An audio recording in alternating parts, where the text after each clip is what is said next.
Nyarlathotep by H.P Lovecraft, published in 1921. Read from the H.P Lovecraft, The Call of Cthulhu and Other Weird Stories from Modern Classics by Penguin. Read by Jinx.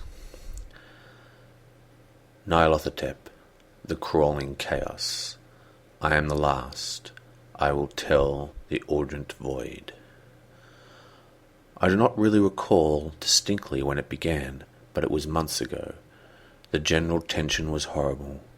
To a season of political and social upheaval was added a strange and brooding apprehension of hideous physical danger, a danger widespread and all-embracing, such a danger as may be imagined only in the most terrible phantoms of the night. I recall that people went out with pale and worried faces and whispered warnings and prophecies which no one dared consciously repeat or acknowledge to himself that he had heard. A sense of monstrous guilt was upon the land, and out of the abyss between the stars swept chill currents that made men shiver in dark and lonely places. There was a demonic alteration in the sequence of the seasons. The autumn heat lingered fiercely, and everyone felt that the world, and perhaps the universe, had passed from the control of known gods or forces to that of gods or forces which were unknown. And it was then that Nyarlathotep came out of Egypt. Who he was none could tell, but he was of the old native blood, and looked like a pharaoh. The fellaheen knelt when they saw him, yet could not say why. He said he had risen up out of the blackness of the 27th centuries, and that he heard messages from places not on this planet. Into the land of civilization came Nyarlathotep, swarthy, slender, and sinister, always buying strange instruments of glass and metal and combining them into instruments yet stranger. He spoke much of the sciences, of electricity and psychology, and gave exhibitions of power which sent his spectators away speechless, yet which swelled his fame to exceeding magnitude. Men advised one another to see Nyarlathotep, and shuddered, and where Nyarlathotep went, rest vanished, for the small hours were rent with the screams of nightmare. Never before had the screams of nightmare been such a public problem.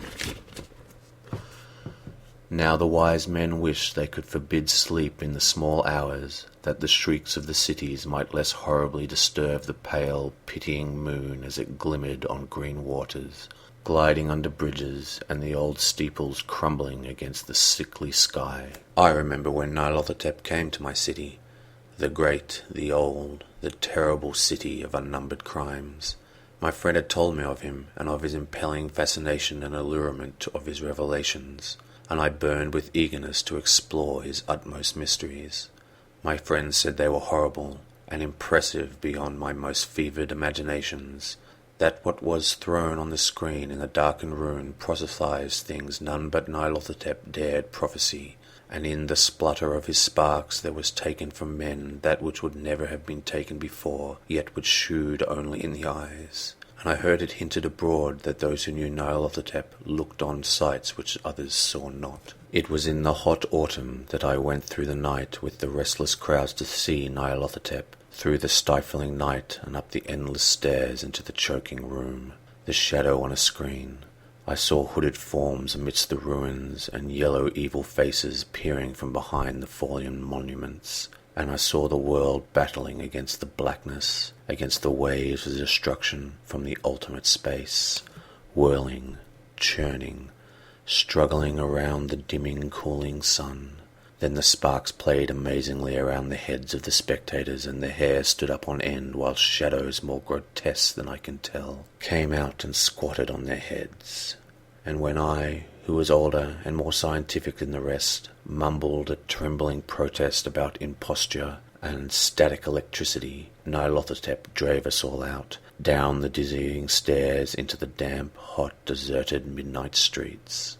I screamed aloud that I was not afraid, and that I could not be afraid, and the others screamed with me for the solace. We swore to one another that the city was exactly the same, and still alive, and when the electric lights began to fade, we cursed the company over and over again, and laughed at the queer faces we made. I believe we felt something coming down from the greenish moon, for when we began to depend on its light we drifted into curious involuntary formations and seemed to know our destinations, though we dared not think of them.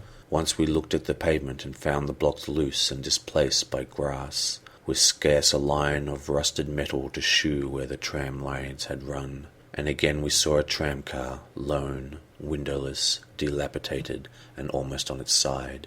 When we gazed around the horizon, we could not find the third tower by the river, and noticed that the silhouette of the second tower was ragged at the top. Then we split up into narrow columns, each of which seemed drawn to a different direction. One disappeared in a narrow alley to the left, leaving only the echo of a shocking moan. Another filed down a weed-choked subway entrance, howling with a laughter that was mad. My own column was sucked towards the open country, and I presently felt a chill which was not of the hot autumn, for as we stalked out of the dark moor we beheld around us the hellish moon glitter of evil snows, trackless, inexplicable snows, swept asunder in one direction only, where lay a gulf all the blacker for its glittering walls. The column seemed very thin indeed as it plodded dreamily into the gulf. I lingered behind, for the black rift in the green-litten snow was frightful, and I thought I heard the reverberations of a disquieting wail as my companions vanished. But my power to linger was slight. As if beckoned by those who had gone before, I half floated between the titanic snowdrifts, quivering and afraid into the sightless vortex of the unimaginable.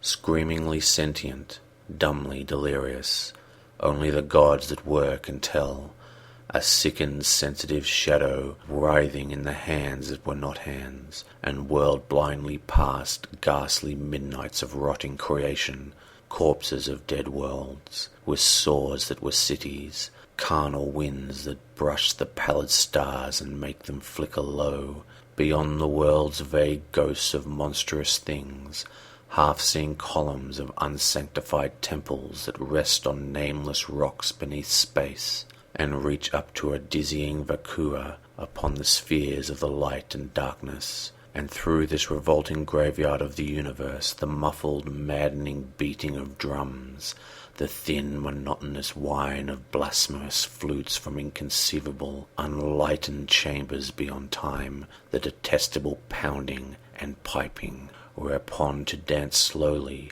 awkwardly, and absurdly the gigantic, tenebrous, ultimate gods, the blind, voiceless, mindless gargoyles whose soul is Nyarlathotep. The End.